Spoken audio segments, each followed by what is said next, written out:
I'm going to guide you on how to change default keyboard on Android. If you find this useful, please consider subscribing and liking the video. Now to get started, you need to launch your phone settings.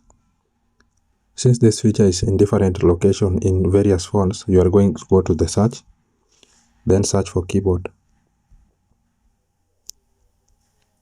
Then you are going to see default under system updates, so tap on it.